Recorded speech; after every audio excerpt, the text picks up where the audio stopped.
ప్రేక్షక దేవుళ్లకు నమస్కారం. ఈరోజు మనం చెప్పుకోబోయేది కేవలం ఒక కథ కాదు. ఇది మన సనాతన ధర్మంలో దాగి ఉన్న ఒక అద్భుతమైన రహస్యం. మన పెద్దలు, ఋషులు మనకు చెప్పిన జీవన సత్యం. చాలామంది ఇళ్లల్లో మనం చూస్తుంటాం, ఎంత సంపాదించినా చేతిలో చిల్లిగవ్వ నిలబడదు. ఎంతో కష్టపడతారు, రాత్రింబవళ్లు చెమటోడ్చుతారు, కాని దరిద్రం మాత్రం ఆ ఇంటిని వదిలిపోదు. ఎందుకని? అసలు లక్ష్మీదేవి మన ఇంటి గుమ్మం దాటి లోపలికి రావాలంటే ఏం చేయాలి? ఆ రహస్యం తెలియక ఎంతోమంది ఇబ్బంది పడుతున్నారు. సరిగా అటువంటి ఒక క్లిష్టమైన పరిస్థితిలో ఉన్న ఒక కుటుంబానికి ఒక మహానుభావుడు చెప్పిన అద్భుతమైన పరిష్కారం ఈ కథ. కేవలం 24 గంటల్లో వారి తలరాత ఎలా మారిందో వింటే మీ ఒంటిపై రోమాలు నిక్కబొడుచుకుంటాయి. అంతటి మహిమాన్వితమైన ఈ కథను వినే ముందు మన సనాతన ధర్మాన్ని నలుగురికి పంచే ఈ చిన్న ప్రయత్నాన్ని ఆశీర్వదిస్తూ ఈ వీడియోను లైక్ చేయండి. అలాగే మన ఛానల్కు సబ్స్క్రైబ్ చేసుకోండి. ఇక ఏమాత్రం ఆలస్యం చేయకుండా ఆ పరమ పవిత్రమైన కథలోకి వెళ్లిపోదాం. పూర్వం అనగా చాలా ఏళ్ల క్రితం గోదావరి తీరంలో రామపురం అనే ఒక చిన్న గ్రామం ఉండేది. ఆ గ్రామంలో రామయ్య అనే ఒక సత్ప్రవర్తన కలిగిన వ్యక్తి ఉండేవాడు. రామయ్య అంటే ఆ ఊరిలో అందరికీ చాలా గౌరవం. ఎందుకంటే ఆయన ఎవరికీ ఏ పాపం తలపెట్టడు. చేతిలో ఉంటే నలుగురికి పెడతాడు, లేకపోతే మంచినీళ్లైనా ఇచ్చి ఆదరిస్తాడు. అంతటి మంచి మనిషి రామయ్య. ఆయన భార్య సీతమ్మ కూడా అంతే సాధు స్వభావం కలది. వాళ్లకు 2 పిల్లలు. చూడముచ్చటైన కుటుంబం. ఒకప్పుడు రామయ్య వాళ్ల తాతల కాలంలో ఆ ఇల్లు ధాన్యం రాసులతో, పశుసంపదతో కళకళలాడుతూ ఉండేది. ఆ ఇంటి ముఖద్వారం చూస్తేనే సాక్షాత్తు ఆ శ్రీమహాలక్ష్మి అమ్మవారు కొలువు తీరినట్లుగా అనిపించేది. కాని కాలం ఎప్పుడూ ఒకేలా ఉండదు కదా. కాలచక్రం గిర్రున తిరిగింది. రామయ్య తండ్రి కాలం వచ్చేసరికి ఆస్తులన్నీ కరిగిపోయాయి. రామయ్య చేతికి ఇంటి బాధ్యతలు వచ్చేసరికి మిగిలింది ఆ పాత పెంకుటిల్లు, కొన్ని ఎకరాల బంజరు భూమి, మరియు తీర్చలేనంత అప్పులు మాత్రమే. రామయ్య ఎంత కష్టపడినా, పంటలు వేసినా ఏదో ఒక రూపంలో నష్టం వచ్చేది. వరదలు వచ్చి పంట కొట్టుకుపోవడమో, లేదా పురుగు పట్టి నాశనం అవ్వడమో జరిగేది. పోనీ కూలి పనులు చేద్దామంటే ఆయన వంటికి జబ్బు చేసి రోజుల తరబడి మంచం మీదే ఉండాల్సి వచ్చేది. ఇంట్లో సీతమ్మ కన్నీరు మున్నీరుగా విలపిస్తూ ఉండేది. పిల్లలకు కడుపు నిండా అన్నం పెట్టలేని పరిస్థితి. ఒకరోజు సాయంత్రం వేళ, సూర్యుడు అస్తమిస్తున్న సమయం. ఆకాశం అంతా ఎర్రగా మారిపోయింది. రామయ్య తన ఇంటి అరుగుమీద కూర్చుని శూన్యంలోకి చూస్తున్నాడు. లోపల నుండి సీతమ్మ బయటకు వచ్చింది. ఆమె చేతిలో ఒక చిన్న రాగ చెంబు ఉంది. అందులో కాస్త గంజి నీళ్లు ఉన్నాయి. ఏమండీ, మధ్యాహ్నం నుండి పస్తులున్నారు, కనీసం ఈ గంజి అయినా తాగండి అంటూ సీతమ్మ దీనంగా అడిగింది. రామయ్య ఆమె వైపు చూశాడు. ఆమె కళ్లలో నిస్సహాయత ఆయన గుండెను పిండేసింది. సీతా, పిల్లలు తిన్నారా అని అడిగాడు రామయ్య గద్గద స్వరంతో. వాళ్ళు ఎప్పుడో పడుకున్నారులేండి, మీరేం బెంగ పెట్టుకోకండి అని సీతమ్మ అబద్ధం చెప్పింది. కాని రామయ్యకు తెలుసు, ఆ తల్లి తన పిల్లలకు ఉన్నంతలో పెట్టి తాను పస్తులుండి ఇప్పుడు భర్తకు మిగిలిన ఆ కాస్త గంజిని తెచ్చిందని. రామయ్య కళ్లలో నీళ్లు తిరిగాయి. ఏ పాపం చేశామే సీతా మనం? ఎవరికి అన్యాయం చేశాం? నిత్యం ఆ దేవుడికి దీపం పెడతామే, అయినా మనకెందుకు ఈ దుస్థితి? మన ఇంటి గుమ్మం దాటి లక్ష్మీదేవి ఎందుకు లోపలికి రావడం లేదు? దరిద్రం మనల్ని ఎందుకు ఇలా పట్టి పీడిస్తోంది అని ఆవేదనగా అన్నాడు. సరిగ్గా అదే సమయానికి ఆ వీధి చివరన ఒక వింతైన శబ్దం వినిపించింది. ఎవరో కర్రతో నేలమీద చప్పుడు చేస్తూ నడుస్తున్న శబ్దం. నారాయణ, నారాయణ అనే గంభీరమైన కంచం వినిపించింది. రామయ్య తల ఎత్తి చూశాడు. కాషాయ వస్త్రాలు ధరించిన ఒక వృద్ధ సాధువు ఆ ఇంటి వైపు వస్తున్నాడు. ఆయన ముఖంలో ఏదో తెలియని తేజస్సు ఉంది. ఆయన కళ్ళు నిప్పు కణికల్లా మెరుస్తున్నాయి. పొడవైన గడ్డం, చేతిలో కమండలం, భుజాన జోలె సంచి. ఆయనను చూడగానే సాక్షాత్తు ఆ పరమశివుడే మారువేషంలో వచ్చాడా అన్నంత భక్తి భావం కలిగింది రామయ్యకు. ఆ సాధువు సరిగా రామయ్య ఇంటి గుమ్మం ముందు ఆగిపోయాడు. ఆయన చూపులు రామయ్య మీద కాకుండా ఆ ఇంటి గడప మీద, ఆ గుమ్మం మీద నిలిచాయి. ఆయన ముఖంలో ఏదో మార్పు కనిపించింది. కనుబొమ్మలు ముడిపడ్డాయి. రామయ్య వెంటనే అరుగుమీద నుండి కిందకు దిగి ఆ సాధువు పాదాలకు నమస్కారం చేశాడు. స్వామీ, మా ఇంటికి అతిథిగా వచ్చారా? రండి స్వామీ. పేదవాడిని ఆదరించే స్తోమత లేకపోయినా ఆదరించాలనే మనసు మాత్రముంది. దయచేయండి అని 2 చేతులు జోడించి ఆహ్వానించాడు. ఆ సాధువు రామయ్యను నిశితంగా పరిశీలించాడు. నాయనా, ఆకలిగా ఉంది. గుప్పెడు మెతుకులు దొరుకుతాయా ఈ ఇంట్లో అని అడిగాడు. ఆ గొంతులో ఏదో తెలియని గాంభీర్యముంది. రామయ్య నిస్సహాయంగా సీతమ్మ వైపు చూశాడు. ఇంట్లో బియ్యం గింజ కూడా లేదని ఆయనకు తెలుసు. కాని వచ్చిన అతిథిని, అందులోనూ ఇలాంటి మహాత్ముడిని ఖాళీ కడుపుతో పంపించడం గృహస్థ ధర్మం కాదు. రామయ్య మనసులో మదనపడుతుండగా సీతమ్మ ముందుకు వచ్చింది. స్వామీ, ఇంట్లో వండిన అన్నం లేదు కాని అటుకులు ఉన్నాయి. కాస్త బెల్లం, అటుకులు కలిపి ప్రసాదంగా ఇస్తాను. స్వీకరించండి తండ్రి అని చెప్పింది. నిజానికి ఆ అటుకులు ఆమె మరుసటి రోజు పిల్లల కోసం దాచి ఉంచినవి. కాని ఇప్పుడు వచ్చిన అతిథి సామాన్యుడు కాదని ఆమె అంతరాత్మ చెబుతోంది. ఆ సాధువు చిరునవ్వు నవ్వాడు. అమ్మాయి, ఆకలితో ఉన్నవాడికి అమృతం కన్నా ఆదరణతో పెట్టే గుప్పెడు అటుకులే ఎక్కువ. తీసుకురా తల్లి అన్నాడు. రామయ్య ఆ సాధువును అరుగుమీద కూర్చోబెట్టాడు. సీతమ్మ లోపలికి వెళ్లి ఉన్న కాస్త అటుకులను తడిపి బెల్లం ముక్కతో కలిపి ఒక విస్తరాకులో తెచ్చి ఆ సాధువు ముందు పెట్టింది. ఆ సాధువు కళ్ళు మూసుకుని ఏదో మంత్రం జపించి ఆ అటుకులను ఆరగించాడు. ఆయన తింటున్నంతసేపు రామయ్య, సీతమ్మ ఆయననే చూస్తూ నిలబడ్డారు. భోజనం ముగిశాక ఆ సాధువు రాగ చెంబులోని నీళ్లు తాగే తృప్తిగా ఊపిరి పీల్చుకున్నాడు. నాయనా రామయ్య, నీ పేదరికం నీ ఇంటిలో మాత్రమే ఉంది కాని నీ మనసులో లేదు. ఈనాడు ఎన్నో ధనవంతుల ఇళ్లకు వెళ్లాను, కాని ఎక్కడా దొరకని తృప్తి ఈ పేద బ్రాహ్మణుడి ఇంట్లో దొరికింది అని దీవించాడు. రామయ్య కళ్ళ నీళ్లు పెట్టుకున్నాడు. స్వామీ, తృప్తి మీ కడుపుకు దొరికింది కాని మా బతుకులకు దొరకడం లేదు. తరతరాల నుండి మా వంశం ఇలాగే మగ్గిపోతోంది. అప్పుల బాధలు, అనారోగ్యాలు, అవమానాలు ఇక మా వల్ల కావడం లేదు స్వామీ. అసలు మా ఇంటికి ఏమైంది? మా జాతకాల్లో దోషముందా, లేక మా ఇంటి వాస్తులో లోపముందా? మీరే ఏదైనా మార్గం చూపాలి అని ఆ సాధువు కాళ్లపై పడ్డాడు. ఆ సాధువు రామయ్యను లేవదీసి అతని భుజం తట్టాడు. నాయనా, కూర్చో. నీ సమస్యకు కారణం నీ జాతకం కాదు, నీ ప్రారబ్ధం అంతకన్నా కాదు. నీ సమస్య అంతా ఎక్కడుందో తెలుసా అంటూ ఆ సాధువు తన చేతికర్రతో ఆ ఇంటి ప్రధాన ద్వారాన్ని, ఆ గడపను చూపించాడు. అదిగో ఆ గుమ్మం వైపు చూడు అన్నాడు సాధువు. రామయ్య, సీతమ్మ ఆశ్చర్యంగా తమ ఇంటి గుమ్మం వైపు చూశారు. పాతబడిపోయిన చెక్క తలుపులు, రంగు వెలిసిపోయిన గడప, అక్కడెక్కడా చెదలు పట్టిన ద్వారబంధం. అంతకు మించి అక్కడ వాళ్లకు ఏమీ కనిపించలేదు. స్వామీ, ఆ గుమ్మానికి ఏమైంది? పాతబడింది అంతే కదా అన్నాడు రామయ్య అమాయకంగా. అప్పుడు ఆ సాధువు గంభీరంగా నవ్వాడు. పిచ్చివాడా, పాతబడింది అని నువ్వు అనుకుంటున్నావు, కాని అది ప్రాణం కోల్పోయింది అని నేను చెబుతున్నాను. గృహానికి గుమ్మం అంటే ఏమిటో తెలుసా? అది కేవలం లోపలికి, బయటకు వెళ్లే దారి మాత్రమే కాదు. అది ఆ ఇంటి ముఖం. మనిషికి నోరు ఎంత ముఖ్యమో ఇంటికి సింహద్వారం అంత ముఖ్యం. మనం నోటి ద్వారా మంచి ఆహారం తీసుకుంటే శరీరం ఆరోగ్యంగా ఉంటుంది. అలాగే ఇంటి గుమ్మం ద్వారా సానుకూల శక్తి లోపలికి వస్తేనే ఆ ఇల్లు సిరిసంపదలతో తులతూగుతుంది. ఆయన ఇంకా కొనసాగించాడు. రామయ్య, నీ ఇంటి గుమ్మం నిండా దారిద్ర్యం తాండవిస్తోంది. అప్పుల బాధలు, కష్టాలు అనేవి బయట నుండి రావడం లేదు, నీ ఇంటి గుమ్మం నుండే పుడుతున్నాయి.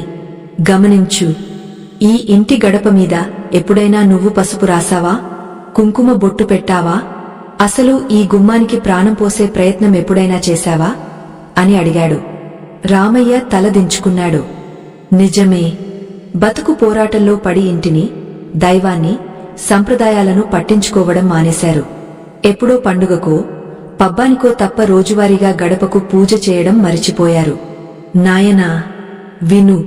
ఈ ప్రపంచంలో కొన్ని వృక్షాలకు, కొన్ని ఆకులకు, వేర్లకు అద్భుతమైన ఆకర్షణ శక్తి ఉంటుంది. పూర్వం ఋషులు ఈ రహస్యాలను గ్రంథాలలో నిక్షిప్తం చేశారు.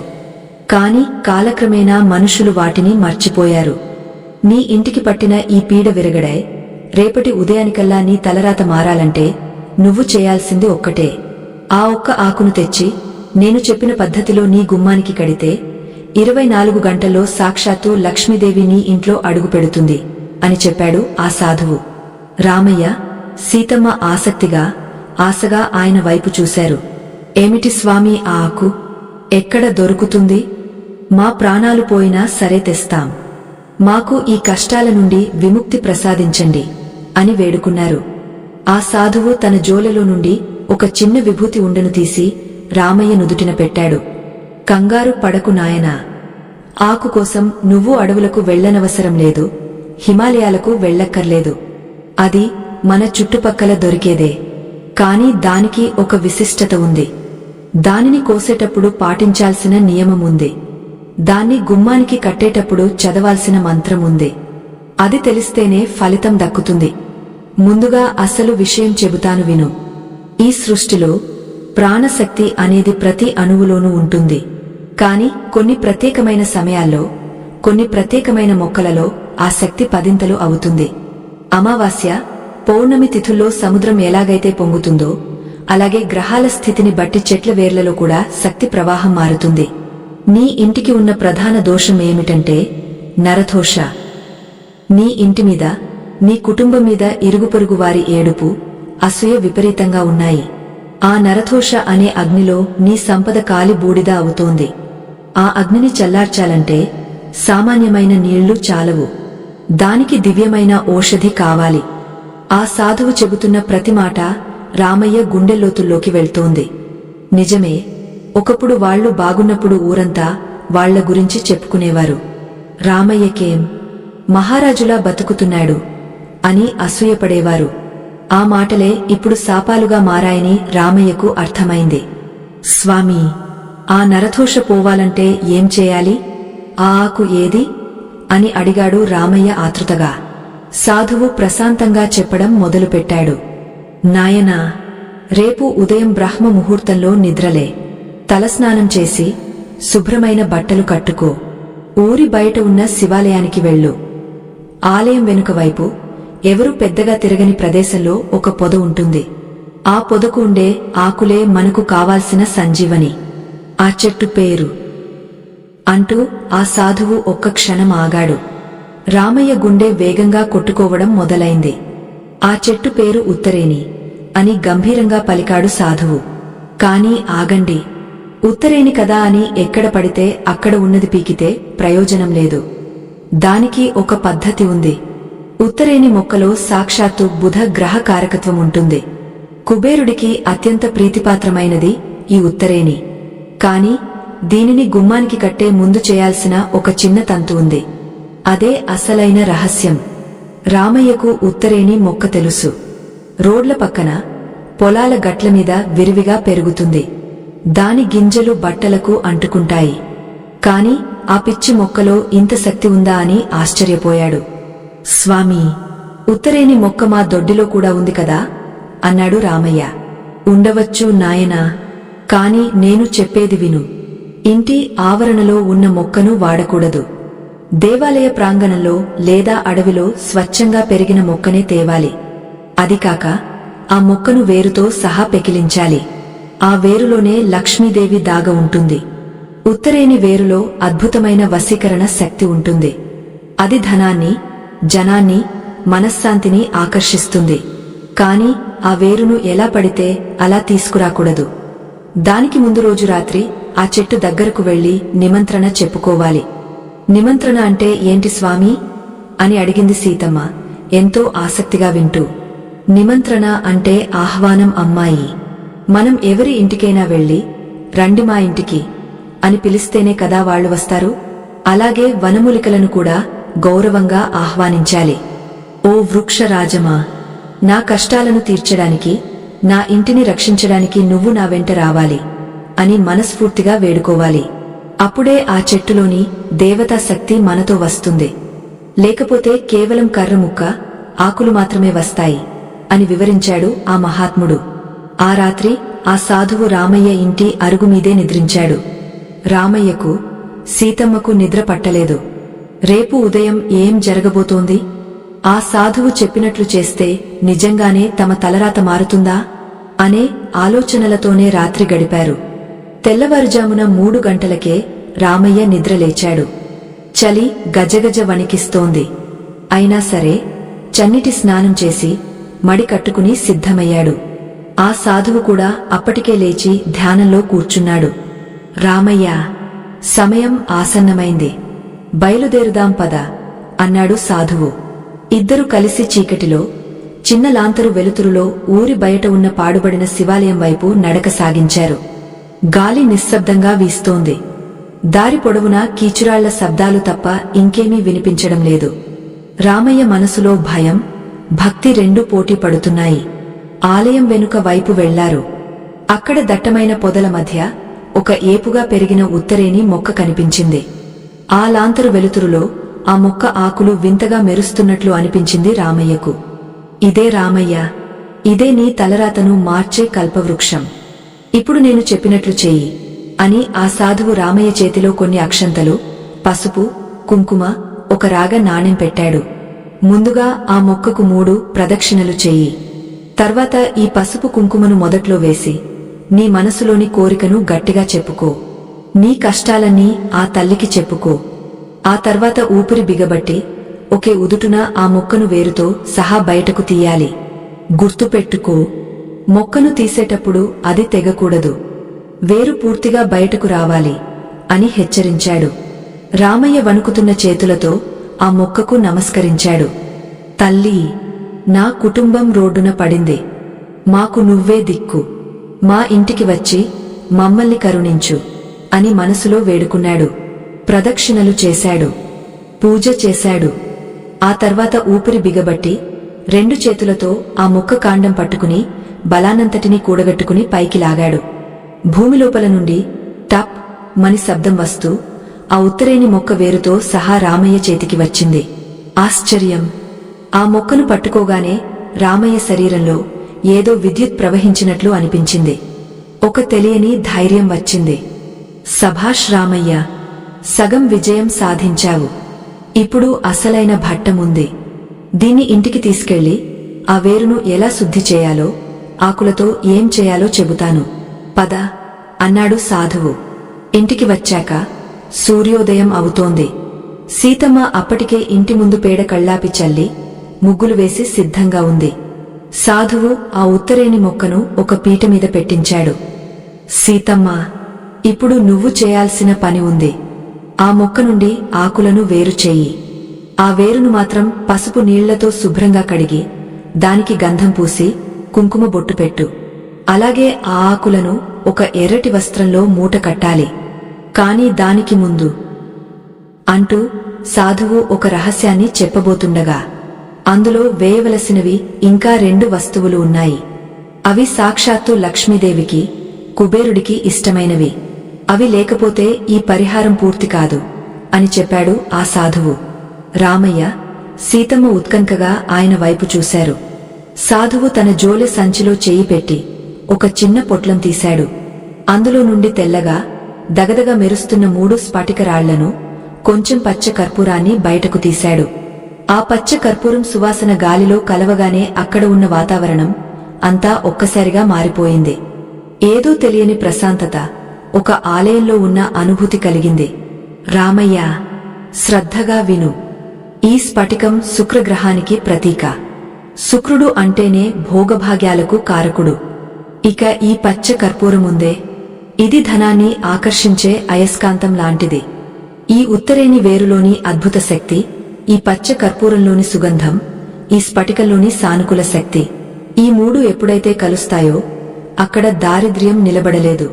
చీకటి గదిలో దీపం పెడితే చీకటి ఎలా పారిపోతుందో, ఈ మూట కట్టిన మరుక్షణం మీ ఇంట్లో ఉన్న పీడ అలా పారిపోతుంది అని వివరించాడు. సీతమ్మ భక్తి శ్రద్ధలతో ఒక కొత్త ఎర్రటి వస్త్రాన్ని తీసుకువచ్చింది. అది చిన్న రుమాలు అంత పరిమాణంలో ఉంది. దానిని పీటమీద పరిచి మధ్యలో ఆ ఉత్తరేణి వేరును ఉంచింది. ఆ వేరును చూస్తుంటే నిజంగానే ఎవరో శిల్పి చెక్కిన గణపతి విగ్రహంలా అనిపించింది రామయ్యకు. ప్రకృతిలో ఎంత విచిత్రం దాగ ఉందో కదా అని ఆశ్చర్యపోయాడు. ఆ వేరు పక్కన సాధువు ఇచ్చిన 3 స్ఫటికాలను, పచ్చ కర్పూరాన్ని ఉంచింది. అలాగే రామయ్య ఇందాక తెచ్చిన ఉత్తరేణి ఆకులను కూడా అందులో వేసింది. ఇప్పుడు ఆ మూటను 3 ముళ్ళు వేయి తల్లి. మొదటి ముడి వేసేటప్పుడు ఓం శ్రీం అనుకో, రెండో ముడి వేసేటప్పుడు ఓం హ్రీం అనుకో, మూడో ముడి వేసేటప్పుడు ఓం క్లీం అనుకో. ఈ బీజాక్షరాలలోనే సృష్టి రహస్యం దాగ ఉంది అని ఆదేశించాడు సాధువు. సీతమ్మ వణుకుతున్న చేతులతో, కళ్లలో నీళ్లతో ఆ మూటను కట్టింది. ఆమె కన్నీటి చుక్క ఒకటి ఆ ఎర్రటి మూట మీద పడింది. అది చూసిన సాధువు, శుభం, అమ్మ కన్నీరు ఆనంద బాష్పంగా మారే సమయం ఆసన్నమైంది అన్నాడు. తరువాత రామయ్య ఆ మూటను తీసుకుని ఇంటి ప్రధాన ద్వారం దగ్గరకు వెళ్లాడు. ఆ సాధువు కూడా ఆయన వెనకే వెళ్లాడు. రామయ్య, ఈ మూటను గుమ్మం బయట వైపు కాదు, గుమ్మం లోపలి వైపు సరిగ్గా మధ్యలో వేలాడదీయాలి. ఎందుకంటే బయట నుండి వచ్చే గాలి ఈ మూటను తాకుతూ లోపలికి రావాలి. ఆ గాలి ఈ పచ్చ కర్పూరం వాసనను, ఉత్తరేణి శక్తిని మోసుకుంటూ మీ ఇంటి నలుమూలలా వ్యాపించాలి. అప్పుడే మీ ఇల్లంతా శుద్ధి అవుతుంది అని చెప్పాడు. రామయ్య ఒక చిన్న బల్ల వేసుకుని గుమ్మం పైభాగంలో ఉన్న మేకుకు ఆ ఎర్రటి మూటను భక్తిగా కట్టాడు. సరిగ్గా కట్టిన ఆ మరుక్షణం, నమ్మండి నమ్మకపోండి, ఆ ఇంట్లో ఒక వింత జరిగింది. అంతవరకు ఆ ఇంట్లో ఉన్న ఒక రకమైన బరువు, ఉక్కపోత, దిగులు వాతావరణం మాయమైపోయింది. ఏదో చల్లటి గాలి వీచినట్లు మనసుకి హాయిగా అనిపించింది. కిటికీల గుండా సూర్యకిరణాలు లోపలికి పడుతుంటే అందులో ధూళి కణాలు కాకుండా బంగారు రేణువులు మెరుస్తున్నట్లు అనిపించింది సీతమ్మకు. సాధువు చిరునవ్వు నవ్వి, కార్యం పూర్తయింది, ఇక ఫలితం కోసం వేచి చూడాలి. 24 గంటల సమయముంది. ఈలోపు ఎన్నో అద్భుతాలు జరగవచ్చు, లేదా మీకు పరీక్షలు కూడా ఎదురుకావచ్చు. ధైర్యం విడనాడకండి, నేను కాసేపు విశ్రాంతి తీసుకుంటాను అని చెప్పి అరుగుమీద పడుకున్నాడు. రామయ్య, సీతమ్మ ఒకరి ముఖాలు ఒకరు చూసుకున్నారు. వాళ్ల మనసులో ఒక కొత్త ఆశ చిగురించింది. సీతమ్మ వంటింట్లోకి వెళ్లి ఉన్న కాస్త నూకలతో గంజి కాచడం మొదలుపెట్టింది. రామయ్య దొడ్లోకి వెళ్లి పాడైపోయిన కంచెను సరిచేయడం మొదలుపెట్టాడు. సమయం ఉదయం 10 గంటలు దాటింది. ఎండ ముదురుతోంది. ఉన్నట్టుండి వీధిలో గట్టిగా అరుపులు వినిపించాయి. రామయ్య, ఓ రామయ్య, ఇంట్లో దాక్కున్నావా? బయటకురా అనే కఠినమైన గొంతు వినిపించింది. ఆ గొంతు వినగానే రామయ్య చేతిలోని పారజారి కింద పడింది. గుండె దడదడలాడింది. అది ఆ ఊరి వడ్డీ వ్యాపారి భీమవరపు బుల్లెబ్బాయి గొంతు. ఆయడంటే ఊరందరికీ హడల్. అప్పు వసూలు చేయడానికి వస్తే మనిషిని బతకనివ్వడు, పరువు తీస్తాడు, వీధిలో నిలబెట్టి నానా మాటలు అంటాడు. రామయ్యకు ఆయన దగ్గర తీసుకున్న అప్పు 5,000, కాని వడ్డీలతో కలిపి అది ఇప్పుడు 25,000 దాటింది. రామయ్య వణుకుతూ ఇంటి ముందు వైపుకి వచ్చాడు. సీతమ్మ కూడా భయంతో గడప వెనకే నిలబడింది.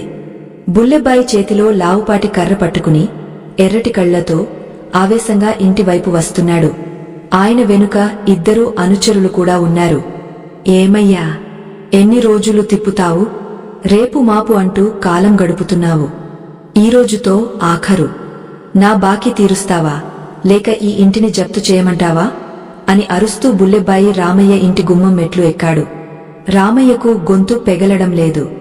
అయ్యా, కాస్త సమయం ఇవ్వండి, పంట చేతికి రాలేదు, రాగానే అని ఏదో చెప్పబోయాడు. ఆపవయ్యా నీ సొల్లు కబుర్లు.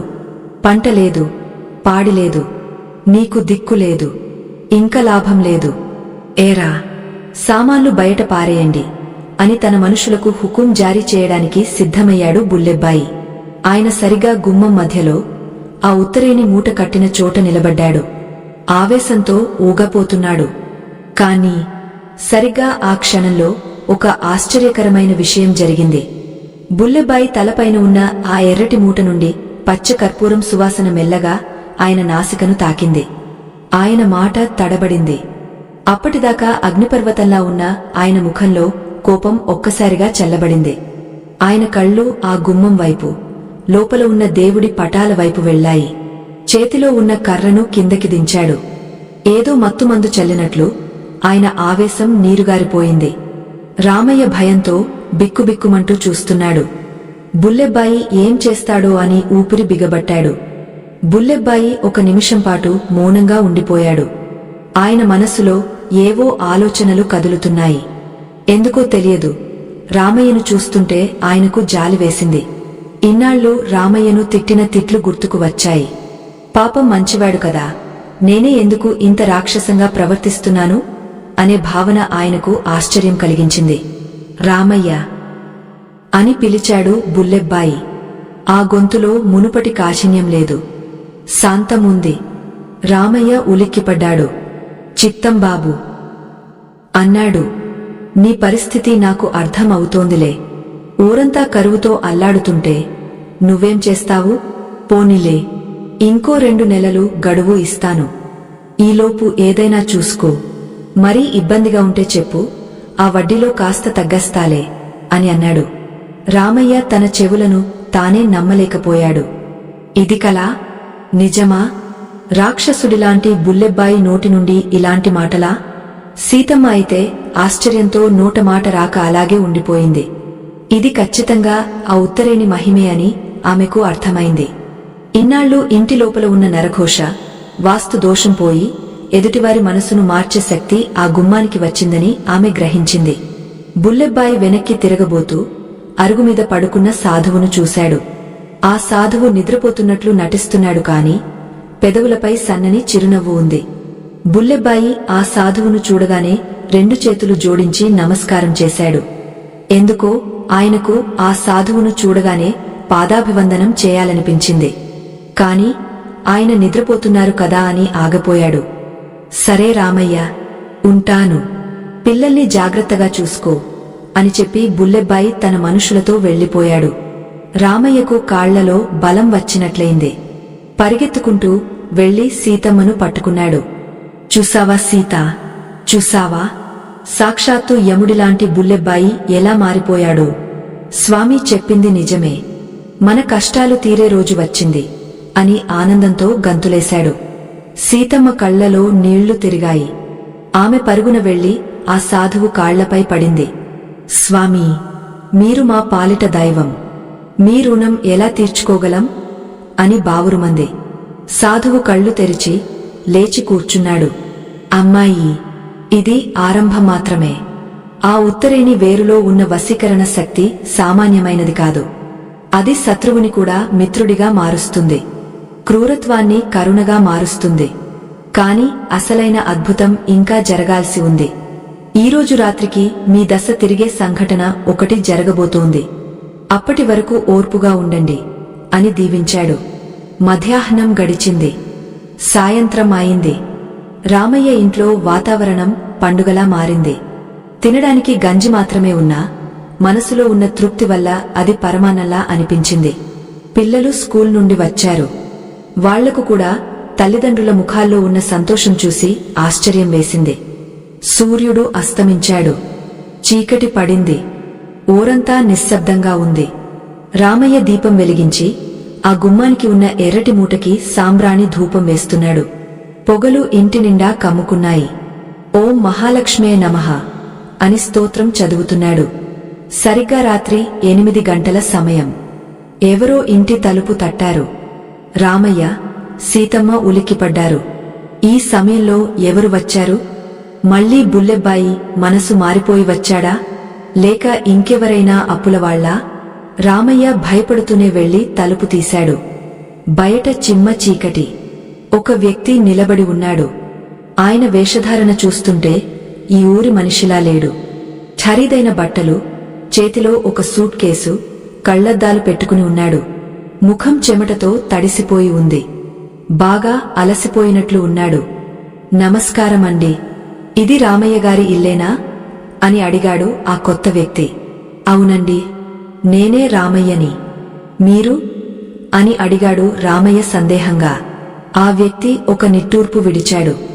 హమ్మయ్యా, ఎట్టకేలకు దొరికింది. అయ్యా, నా కారు ఈ ఊరి చివర చెడిపోయింది. డ్రైవర్ మెకానిక్ కోసం పక్క ఊరు వెళ్లాడు. ఈలోపు నాకు విపరీతమైన దాహం వేసింది. చుట్టుపక్కల అడిగితే ఈ ఊళ్ళో అతిథులను ఆదరించేది రామయ్య గారే, అక్కడికి వెళ్ళండి అని ఎవరో చెప్పారు. అందుకే సాహసం చేసి వచ్చాను. కాస్త మంచినీళ్లు దొరుకుతాయా అని అడిగాడు. రామయ్యకు నోట మాట రాలేదు. ఒకప్పుడు తన తాతల కాలంలో ఇలా అతిథులు వచ్చేవారు. కాని ఈ పేదరికంలో తన ఇంటికి అది ఇంతరాత్రి వేళ ఒక పెద్ద మనిషి నీళ్ల కోసం రావడమేమిటి?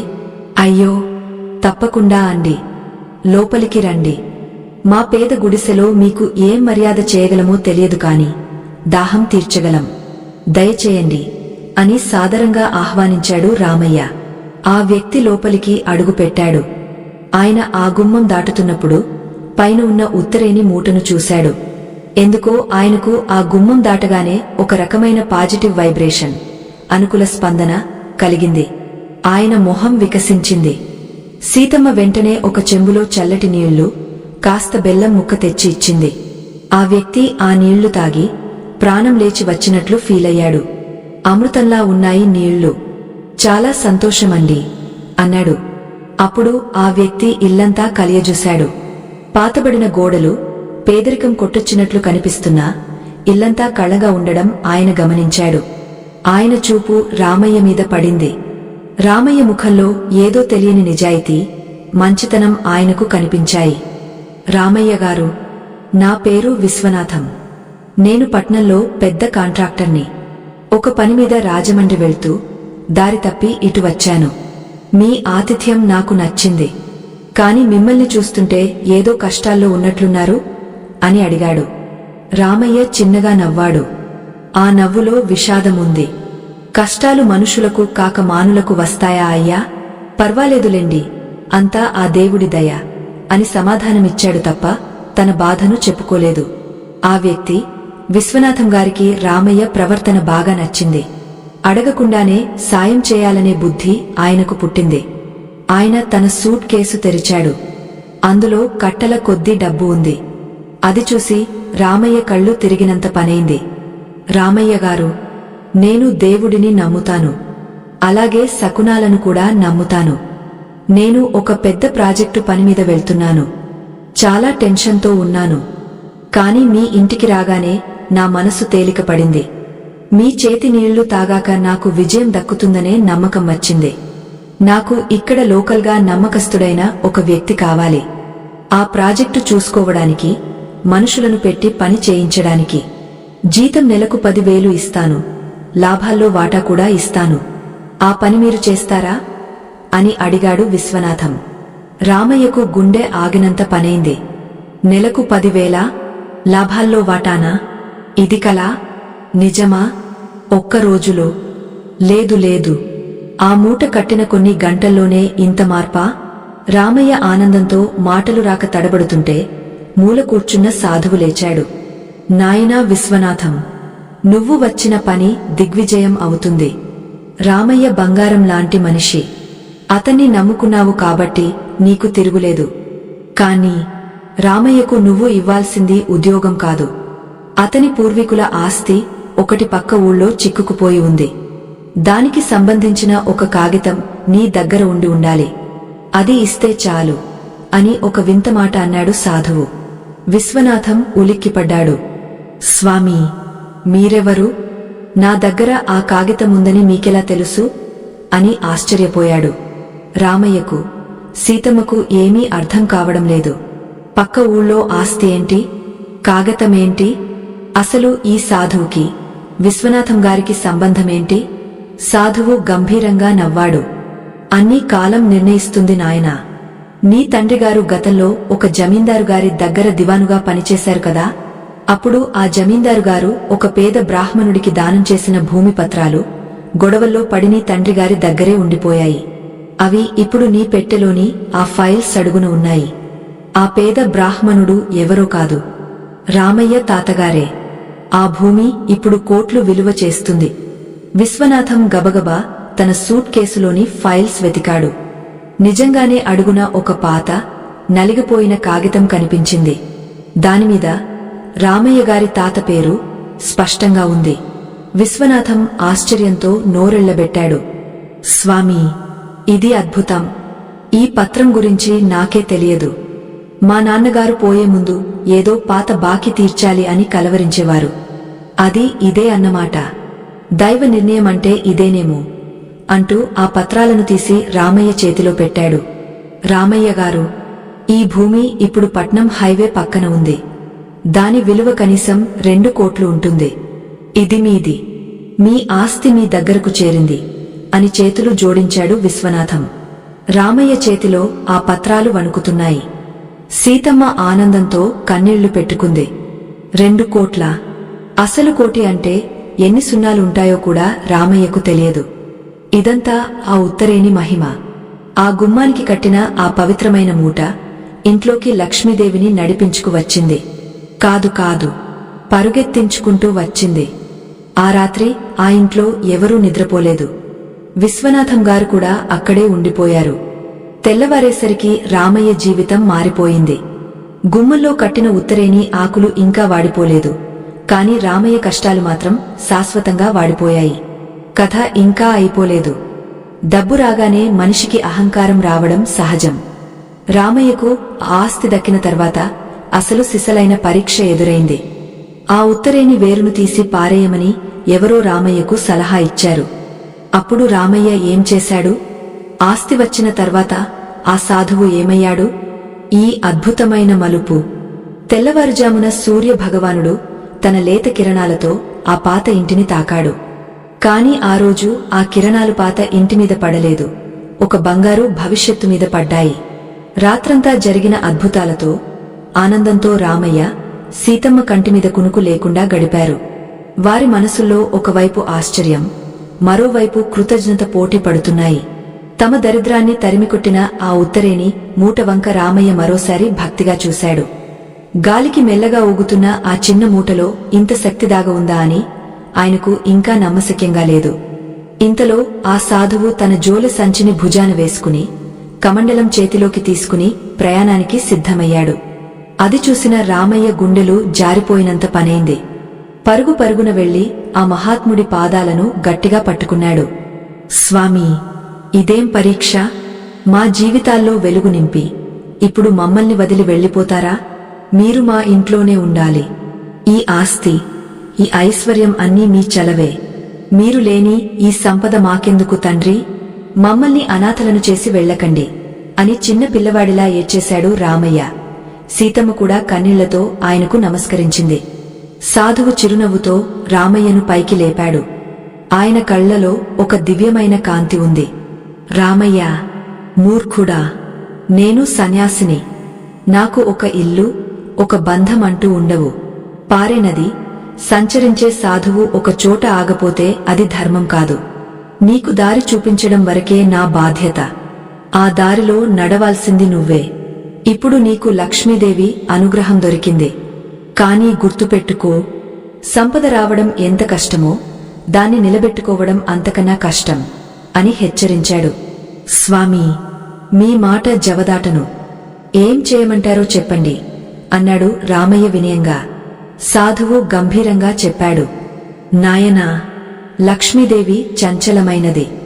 ఆమె ఎక్కడ అహంకారముంటుందో అక్కడ ఒక్క క్షణం కూడా నిలబడదు. ఈ ఉత్తరేణి వేరు నీకు కేవలం డబ్బును మాత్రమే ఇవ్వలేదు, నీ ఇంటికి ఒక రక్షా కవచంలా నిలబడింది.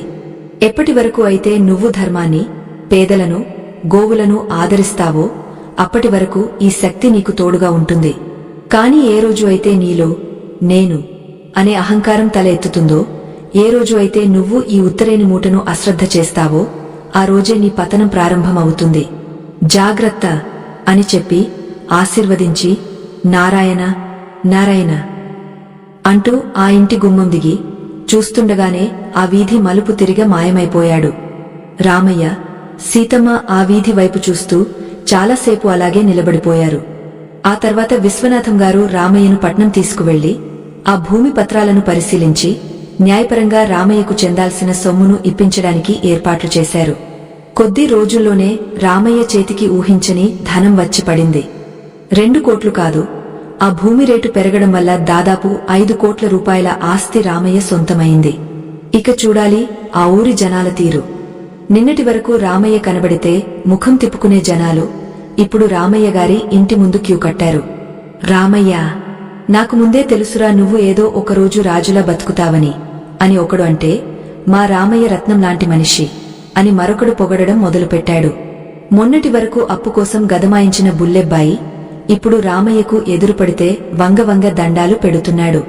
ఇదంతా చూస్తుంటే రామయ్యకు లోకం తీరుమీద విరక్తి కలిగింది. అదే సమయంలో నవ్వు కూడా వచ్చింది. డబ్బు రాగానే రామయ్య ముందుగా చేసింది తన పాత ఇంటిని బాగు చేయించడం. అయితే సీతమ్మ ఒక మాట గట్టిగా చెప్పింది. ఏమండీ, మనం ఎంత పెద్ద ఇల్లు కట్టుకున్నా మనకు మేలు చేసిన ఆ గుమ్మాన్ని మాత్రం పడగొట్టడానికి వీల్లేదు. ఆ ఉత్తరేని మూట ఉన్న ఆ ద్వారబంధం అలాగే ఉండాలి అని చెప్పింది. రామయ్య కూడా అందుకు ఒప్పుకున్నాడు. ఇంటి వెనుక వైపు కొత్త గదులు కట్టించారు.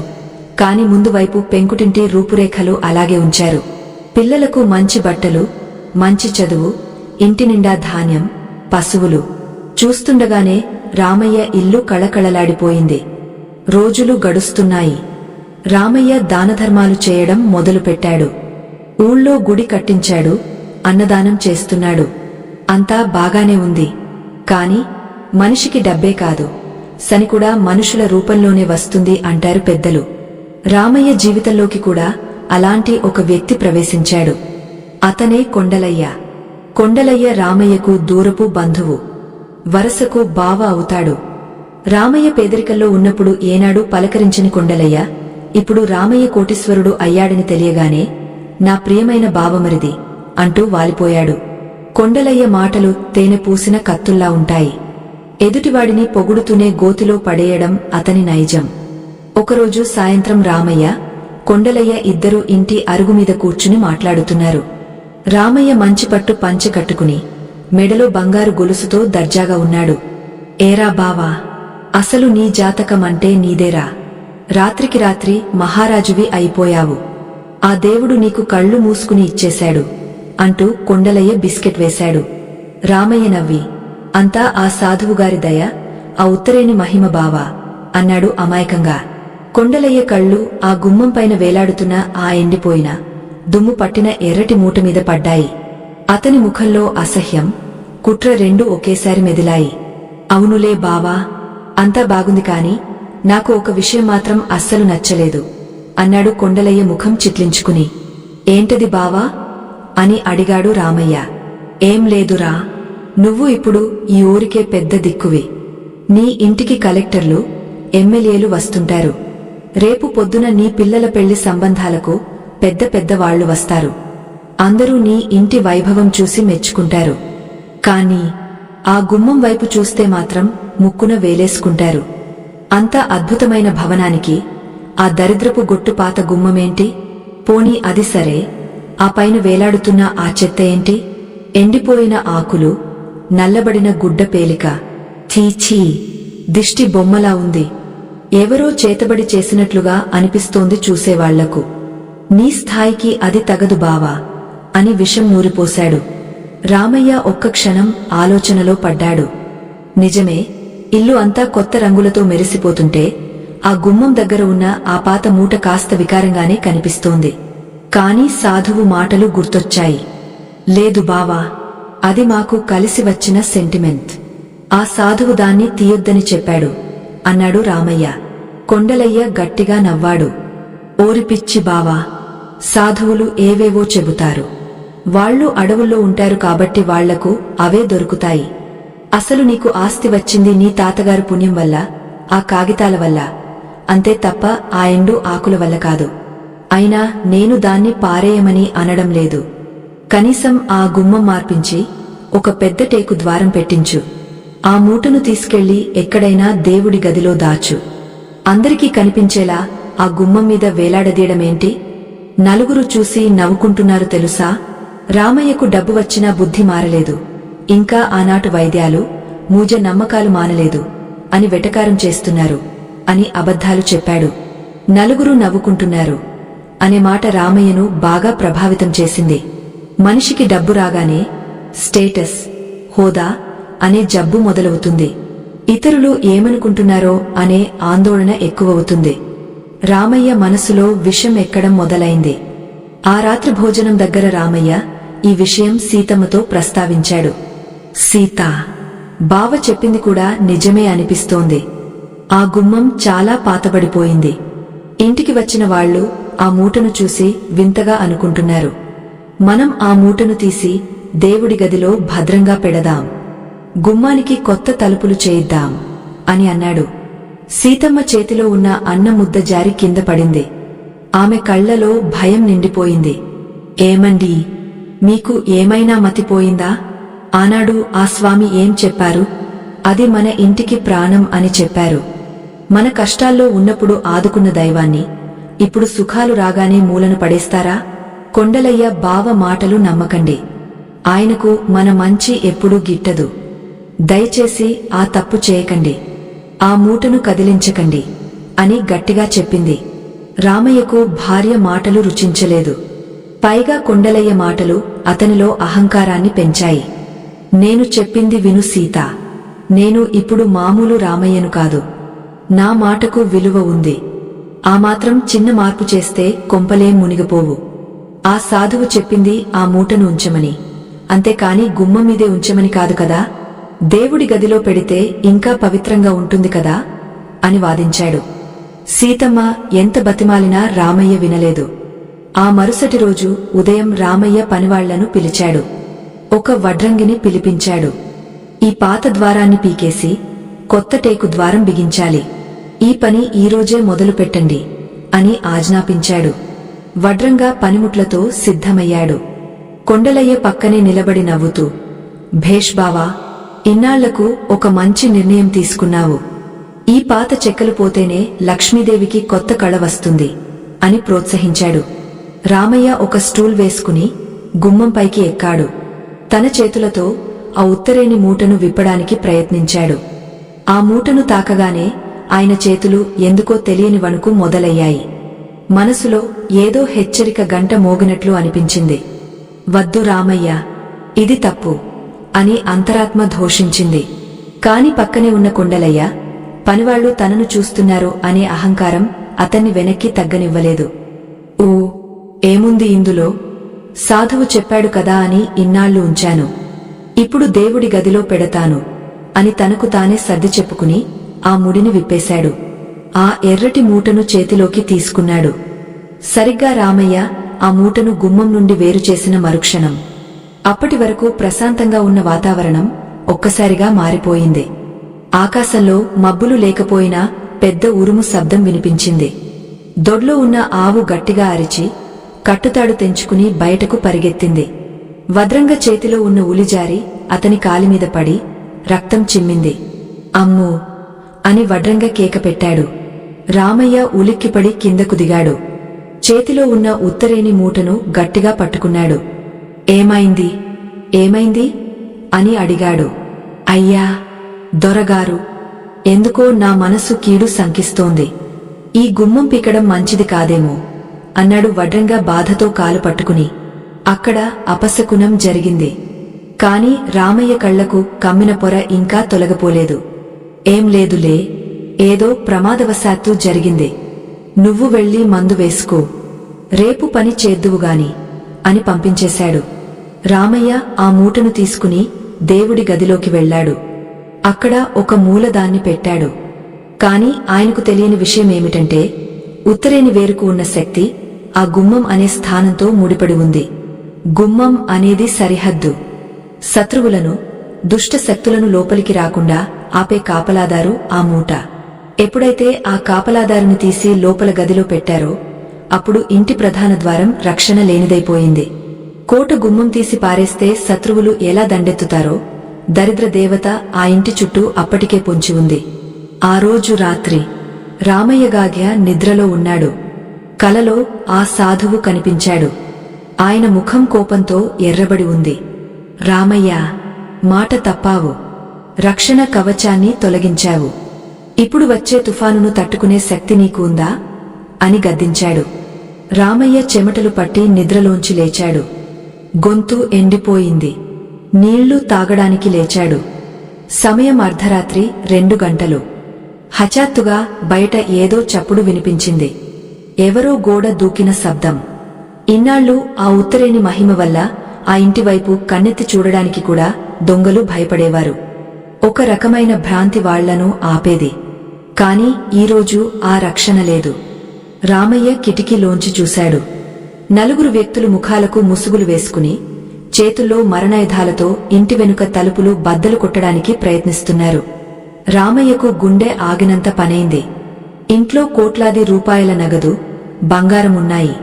ఆ రోజు బ్యాంక్ హాలిడే కావడంతో డబ్బు అంతా ఇంట్లోనే ఉంచాడు. సీతా, సీతా, లే అని భార్యను లేపాడు రామయ్య. గొంతులో భయం స్పష్టంగా వినిపిస్తోంది. సీతమ్మ లేచి బయట శబ్దాలు వినగానే విషయం అర్థం చేసుకుంది. ఆమె వెంటనే దేవుడి గది వైపు పరుగెత్తింది. నేను చెప్పాను కదా, ఆ రక్షరేకును తీయొద్దని. ఇప్పుడు చూడండి ఏం జరిగిందో అని ఏడుస్తూ దేవుడి గదిలో మూలన పడేసిన ఆ ఉత్తరేణి మూటను తీసుకుంది. ఇప్పుడు ఏం లాభం సీతా? వాళ్ళు లోపలికి వచ్చేస్తున్నారు. పోలీసులకు ఫోన్ చేద్దామంటే సిగ్నల్ రావడం లేదు. మన పని అయిపోయింది అని రామయ్య తల పట్టుకుని కూర్చున్నాడు. దొంగలు తలుపులు బద్దలు కొట్టారు. పెద్ద శబ్దంతో తలుపులు విరిగపడ్డాయి. నలుగురు దొంగలు కత్తులతో లోపలికి ప్రవేశించారు. ఎవరు కదిలినా ప్రాణాలు తీస్తాం అని అరుస్తూ రామయ్య గొంతుమీద కత్తి పెట్టారు. రామయ్య ప్రాణభయంతో వణికిపోతున్నాడు. తన కళ్ల ముందే తన సంపద, తన కుటుంబం నాశనం అయిపోతుందేమో అన్న భయం అతన్ని ఆవహించింది. అప్పుడు సీతమ్మ ఒక సాహసం చేసింది. ఆమె చేతిలో ఉన్న ఆ ఉత్తరేణి మూటను గట్టిగా పట్టుకుని కళ్ళు మూసుకుని, తల్లి, అపరాధం జరిగింది. నా భర్త తెలియక చేసిన తప్పును క్షమించు, మమ్మల్ని రక్షించు అని వేడుకుంటూ ఆ దొంగల నాయకుడి వైపు ఆ మూటను విసిరింది. ఆ చిన్న గుడ్డ మూట వెళ్లి ఆ దొంగ ఛాతీకి తగిలింది. అంతే, అక్కడ ఒక విచిత్రం జరిగింది. అది చూసి మిగతా దొంగలు, రామయ్య కూడా నిశ్చేష్టులయ్యారు. ఒక చిన్న మూట తగిలితే మనిషికి ఏమవుతుంది? కాని అక్కడ జరిగింది వేరు. ఆ దొంగ ఒక్కసారిగా ఎలక్ట్రిక్ షాక్ కొట్టినట్టు విలవిలలాడిపోయాడు. అతని కళ్ల ముందు ఏదో భయంకరమైన దృశ్యం కనిపించినట్లు, వద్దు, నన్ను చంపకు, వద్దు అని అరుస్తూ వెనక్కి పడ్డాడు. అసలు ఆ మూటలో అంత శక్తి ఎందుకుంది? ఆ దొంగకు ఏం కనిపించింది? మిగతా దొంగలు పారిపోయారా లేక రామయ్యను చంపేశారా? సీతమ్మ భక్తి గెలిచిందా లేక రామయ్య అహంకారం ఓడిపోయిందా? ఈ ఉత్కంఠభరితమైన ఘట్టం గురించి ఆ దొంగ నాయకుడు నేలమీద పడి విలవిలలాడుతుంటే మిగిలిన ముగ్గురు దొంగలు భయంతో వణికిపోయారు. వాళ్లకు ఏం జరుగుతుందో అర్థం కాలేదు.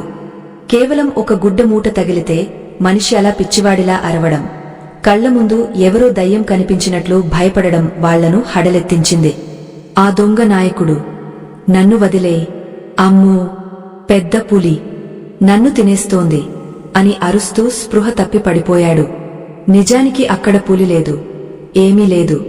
కాని ఉత్తరేణి వేరుకు ఉండే ఆకర్షణ శక్తితో పాటు శత్రువుల మనసును భ్రమలో పడేసే స్తంభన శక్తి కూడా ఉంటుందని ఆ దొంగలకు తెలియదు. ఆ సాధువు వేసిన మంత్రం, ఆ వేరుకు ఉన్న ప్రకృతి సహజమైన శక్తి కలిసి ఆ దొంగ మెదడులో భయానకమైన భ్రమలను సృష్టించాయి. మిగిలిన ముగ్గురు దొంగలు ఆ ఉత్తరేణి మూట వైపు, సీతమ్మ వైపు చూశారు. సీతమ్మ ఆవేశంతో దుర్గాదేవిలా కనిపిస్తోంది. ఇంకొక అడుగు ముందుకు వేస్తే మీరు అలాగే అయిపోతారు. మా ఇంటికి కాపలాగా ఉన్న శక్తి సామాన్యమైనది కాదు, వెళ్ళిపోండి అని గట్టిగా హెచ్చరించింది. ఆ దొంగలకు ఇంకా అక్కడ నిలబడే ధైర్యం లేకపోయింది. తమ నాయకుడిని అక్కడే వదిలేసి తోక ముడిచి వెనక్కి చూడకుండా పారిపోయారు. రామయ్య ఊపిరి పీల్చుకున్నాడు. వెంటనే స్థానికులను, పోలీసులను పిలిచాడు. పోలీసులు వచ్చి స్పృహ తప్పిన దొంగను అరెస్టు చేశారు. విచారణలో ఆశ్చర్యకరమైన నిజం బయటపడింది. ఆ దొంగల ముఖాకు సమాచారమిచ్చింది ఎవరో కాదు, రామయ్య బావమరిది కొండలయ్యే. రామయ్య ఈ నిజం తెలిసి కుప్పకులిపోయాడు. ఎవరినైతే నమ్మి ఇంటి గుమ్మాన్ని మార్చాలనుకున్నాడో, ఎవరి మాటలు విని దైవశక్తిని పక్కన పెట్టాడో అతనే తన గోతి తీశాడని తెలిసి పశ్చాత్తాపంతో కుమిలిపోయాడు. పోలీసులు వెళ్లాక రామయ్య నేరుగా వెళ్లి సీతమ్మ కాళ్లమీద పడ్డాడు. సీతా, నన్ను క్షమించు. అహంకారంతో కళ్ళు మూసుకుపోయి మన ఇంటిని కాపాడే దేవతను అవమానించాను. నువ్వు లేకపోతే ఈరోజు మన ప్రాణాలు, ఆస్తి అన్ని పోయేవి అని చిన్నపిల్లాడిలా ఏడ్చేశాడు. సీతమ్మ భర్తను లేవదీసి ఆ ఉత్తరేని మూటను ఆయన చేతిలో పెట్టింది. ఏవండీ, మనిషి అన్నాక తప్పు చేయడం సహజం. కానీ తెలుసుకుని సరిదిద్దుకోవడమే ముఖ్యం. పదండి, ఆ మూటను మళ్లీ యథాస్థానంలో ఆ గుమ్మం మీదే కడదాం. ఇంకెప్పుడు దాన్ని తీయకండి అని చెప్పింది. రామయ్య భక్తిశ్రద్ధలతో కన్నీళ్లతో ఆ మూటను మళ్లీ గుమ్మం పైన కట్టాడు. మళ్లీ ఇల్లంతా పచ్చ కర్పూరం వాసన, ప్రశాంతత నిండిపోయింది. ఆ తర్వాత కొద్ది రోజులకు రామయ్య మళ్లీ మామూలు మనిషి అయ్యాడు. అహంకారం పోయి వినయం వచ్చింది.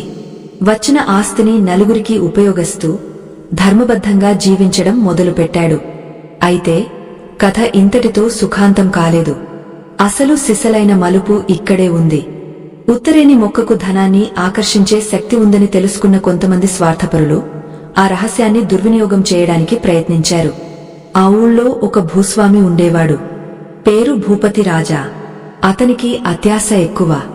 రామయ్య ఇంటి గుమ్మం రహస్యం గురించి, ఆ ఉత్తరేని మూట గురించి ఊరంతా గుసగుసలు విని ఎలాగైనా ఆ శక్తిని తన సొంతం చేసుకోవాలని ప్లాన్ వేశాడు.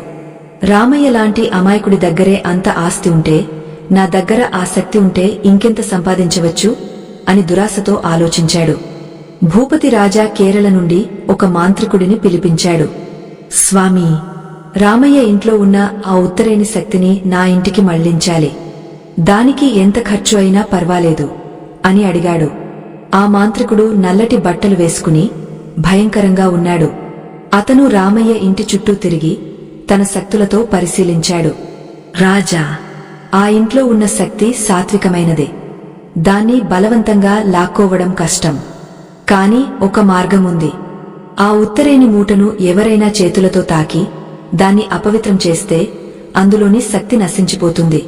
అప్పుడు ఆ లక్ష్మీదేవి ఆ ఇల్లు వదిలి బయటకు వచ్చేస్తుంది. అప్పుడు నేను నా మంత్రాలతో ఆమెను నీ ఇంటికి బంధిస్తాను అని చెప్పాడు కుట్రపూరితంగా.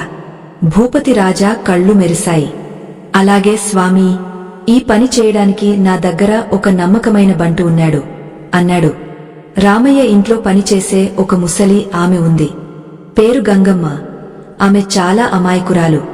భూపతి రాజా ఆమెను పిలిచి డబ్బు ఆశ చూపించాడు.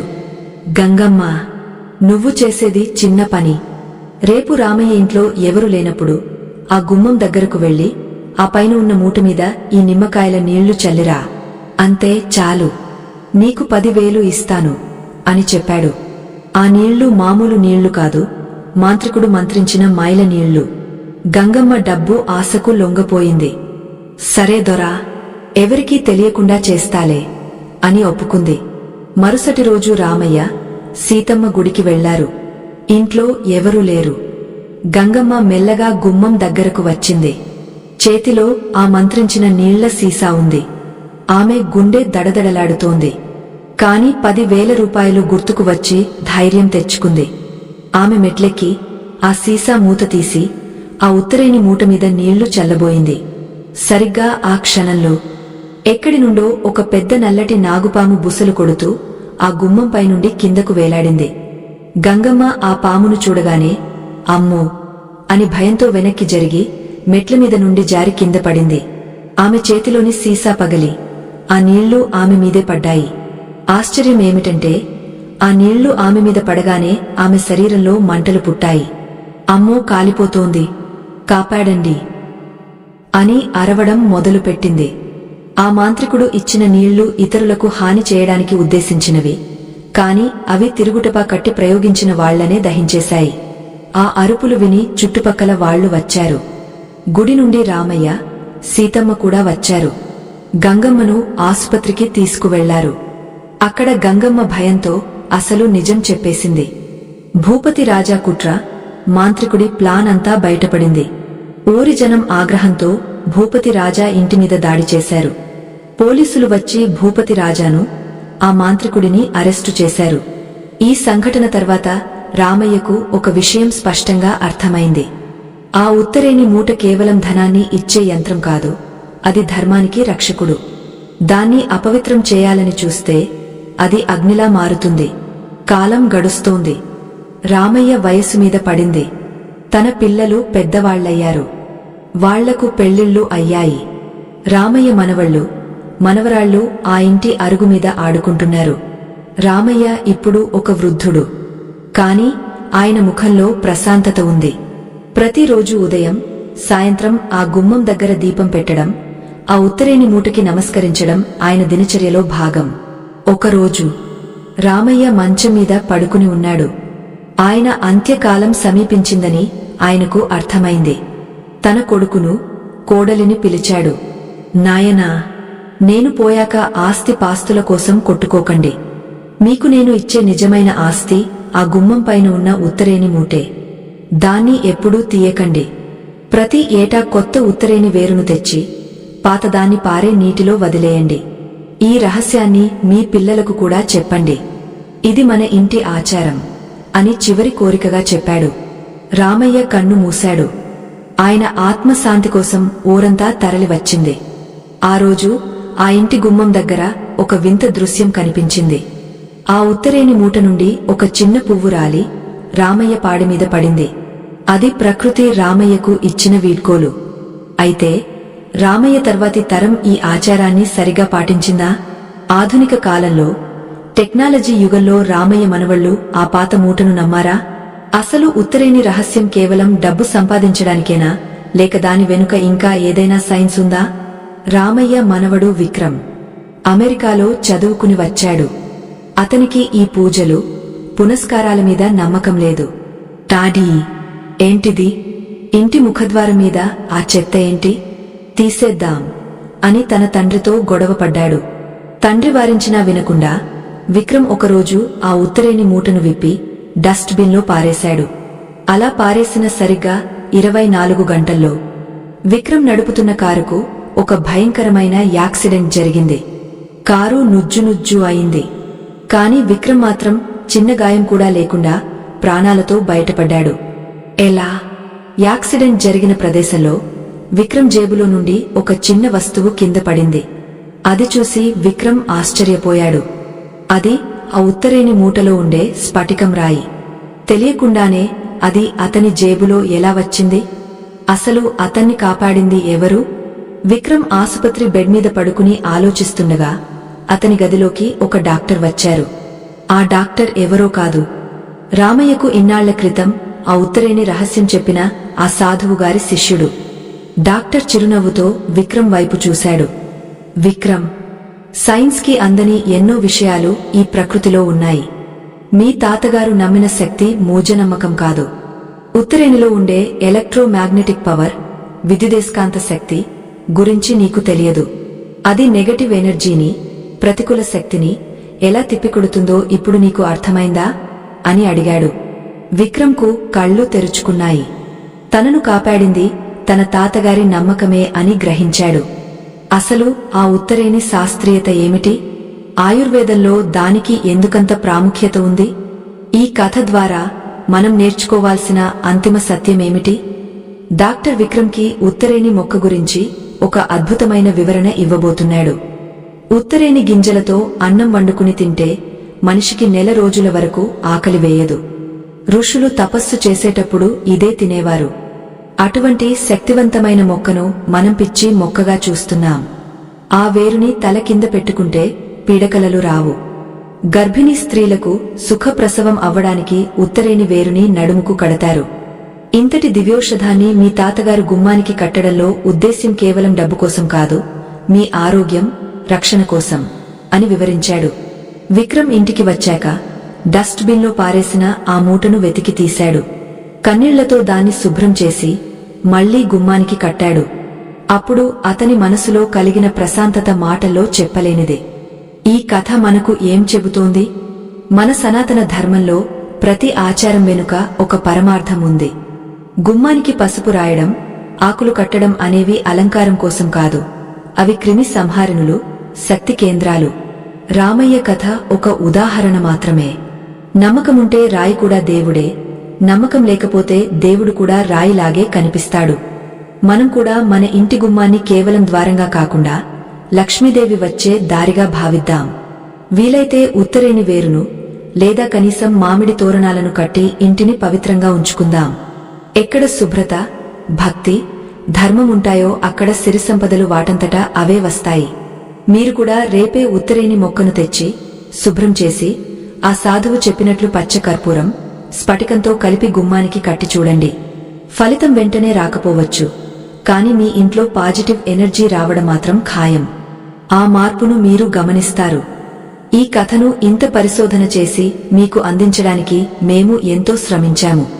మా ఈ ప్రయత్నం మీకు నచ్చితే మా ఛానల్ నిలబడడానికి మీ వంతు సహాయం చేయండి. Super thanks. మెంబర్షిప్ లేదా స్కానర్ ద్వారా మీరు ఇచ్చే చిన్న కానుక మాకు ఎంతో పెద్ద బలం. ధర్మ ప్రచారానికి మీరు కూడా సమిధ వేశారని భావిస్తాము. స్వస్తి.